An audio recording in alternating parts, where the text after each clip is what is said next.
W 1971 roku zapadła decyzja o odbudowie Zamku Królewskiego w Warszawie. Wielkim wyzwaniem dla zespołu pracującego przy tym wyjątkowym dziele była rekonstrukcja wnętrz historycznych. Odtworzenie dawnego wystroju odbywało się na podstawie przedwojennych fotografii, XVIII-wiecznych ilustracji, w tym zachowanych projektów, a także późniejszych rysunków. Istotnym źródłem wiedzy o salach były również szczegółowe opisy wnętrz sporządzone pod koniec XVIII wieku. Dzięki heroicznej pracy ekipy pod kierownictwem Stanisława Lorenca udało się w czasie wojny uratować z zamku setki elementów historycznego wyposażenia. To m.in. rzeźby, obrazy, meble, a nawet fragmenty malowideł ściennych. Dziś znów zdobią zamkowe sale. Przyjrzyjmy się niektórym z nich.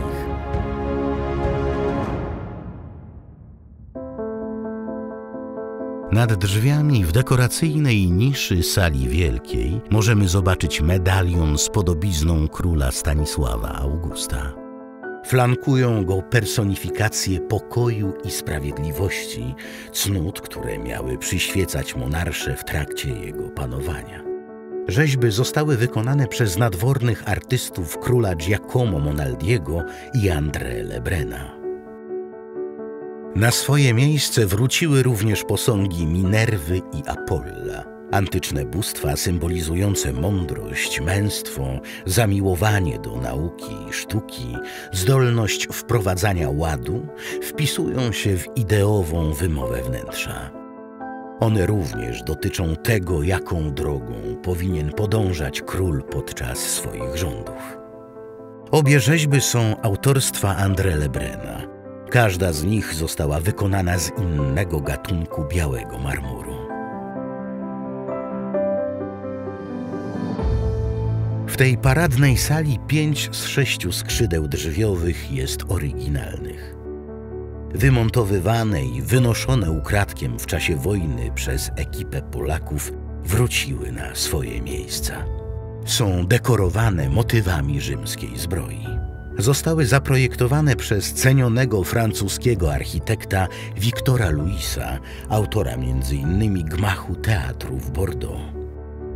Jedne z najcenniejszych XVIII-wiecznych brązów w naszym kraju to komplet 6 kandelabrów stworzonych przez Philippa Caffieriego.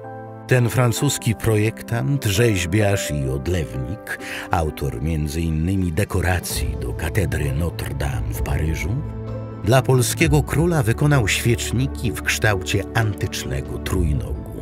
Szczyt konstrukcji ozdabia kadzielnica, ramiona mają formę rogów obfitości. Tak jak pod koniec XVIII wieku, tak i dziś kandelabry dekorują tę samą salę. Pokój marmurowy został odtworzony na podstawie ocalałych akwarel z XVIII wieku. Okładziny marmurowe z tego wnętrza zostały wymontowane już w XIX wieku na rozkaz cara w ramach represji po upadku powstania listopadowego. To dlatego w okresie dwudziestolecia międzywojennego wnętrze miało zupełnie inny wygląd. Do zrekonstruowanej sali wróciły wszystkie obrazy. Malowane przez nadwornego artystę Marcella Bacciarellego przedstawiają polskich królów. Z największego portretu patrzy na widza Stanisław August. To dzieło stało się oficjalnym wizerunkiem władcy, przez co było wielokrotnie kopiowane. Obecnie znanych jest kilkanaście powtórzeń tego malowidła autorstwa Bacciarellego i jego warsztatu. Obrazy te wręczano jako królewski dar. Przy boku króla możemy zauważyć miecz z głową orła wykonany na koronację. Cenny przedmiot przetrwał do naszych czasów i jest prezentowany obok berła w jednej z sal. Częścią wystroju pokoju marmurowego jest również oryginalny stół z greckim ornamentem zaprojektowany przez nadwornego architekta Jakuba Fontanę. Pod meblem można dostrzec tablice z nazwiskami artystów dekorujących to właśnie wnętrze. 6 skrzydeł drzwiowych, pokrytych wyrafinowaną intarsją, pochodzi z czasów króla. W sali rycerskiej również wszystkie obrazy są oryginalne, pędzla wspomnianego Bacciarellego. Największe z nich przedstawiają wielkie wydarzenia z historii naszego kraju. Mniejsze ukazują wybitnych Polaków. Wizerunki zasłużonych postaci przedstawiono także w formie brązowych odlewów. Popiersia, tak jak inne dzieła sztuki wynoszone we wrześniu 1939 roku z tego pomieszczenia i przewożone do Muzeum Narodowego w Warszawie, wróciły na swoje miejsca. Dominujący akcent wnętrza stanowią 2 rzeźby autorstwa Lebrena i Monaldiego, wykonane z białego marmuru. To Chronos Saturn i wieczna sława. Mitologiczny Chronos Saturn jest symbolem przemijania i odradzania. Król miał nadzieję, że cnoty ukazanych tu wybitnych Polaków odrodzą się w nowym pokoleniu. Jak wspominał Stanisław Lorenz, podczas ratowania zamku starano się z każdej sali o historycznym wystroju zabrać fragmenty zdobień, które pomogą odtworzyć całość dekoracji. Stąd udało się wymontować i ukryć m.in. ozdoby otaczające owalne portrety. Wróciły na swoje miejsca. Dziś można je rozpoznać po ciemniejszym kolorze złoceń.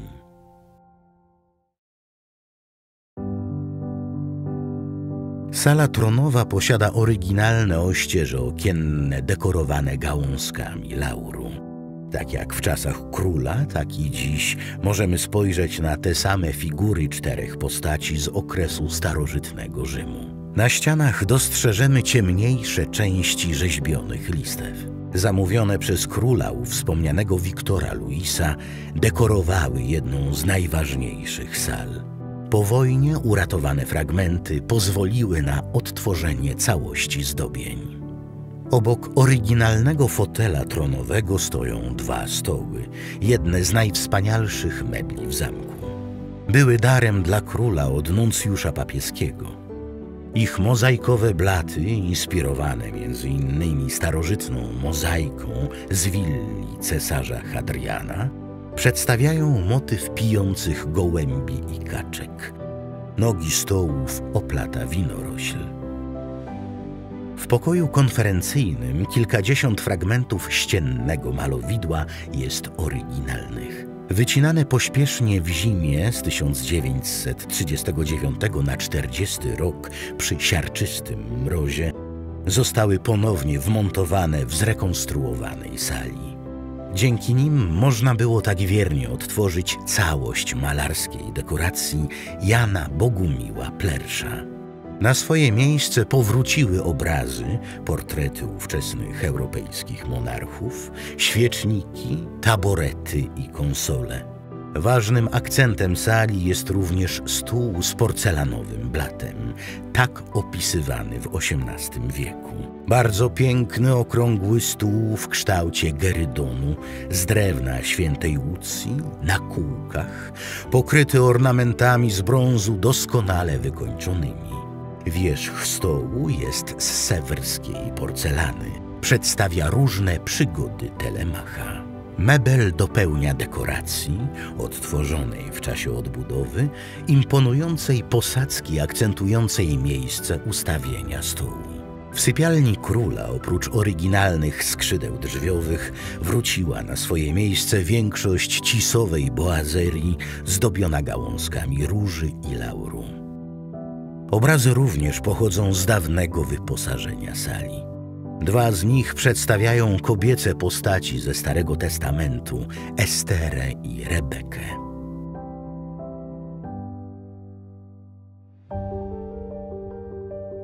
W pokoju audiencjonalnym starym, poza wieloma eksponatami z czasów Stanisława Augusta, jak wspomniany miecz koronacyjny czy jego berło, wyróżniają się ciemniejszym kolorem złota XVIII-wieczne dekoracje ścienne. Do sali wrócił również zegar w kształcie wazy, którego mechanizm wykonał nadworny zegarmistrz Franciszek Guggenmus. Na oryginalnym kominku ponownie pojawił się zakupiony przez króla zestaw ozdób autorstwa Pierre'a Gautiera, jednego z najsłynniejszych XVIII-wiecznych twórców złoconych brązów. Jedną z charakterystycznych cech jego twórczości jest doprowadzony do perfekcji sposób pozłotnictwa, dający matowe wykończenie. Dziś ten francuski pozłotnik i cyzeler nosi miano wirtuoza.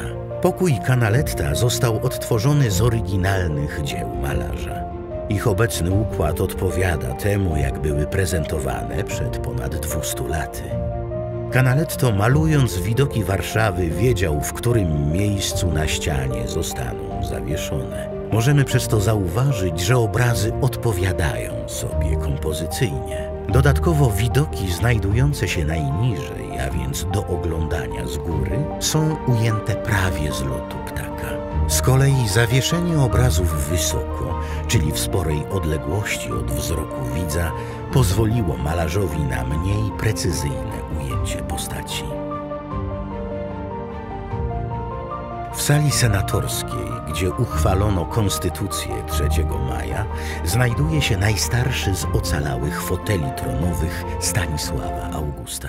Mebel został ukazany na portrecie króla w pokoju marmurowym. W czasie wojny ukryty w piwnicy Muzeum Narodowego w Warszawie, przykryty plandeką i zasypany gruzem. Dziś przypomina obecność monarchy w sali sejmowej.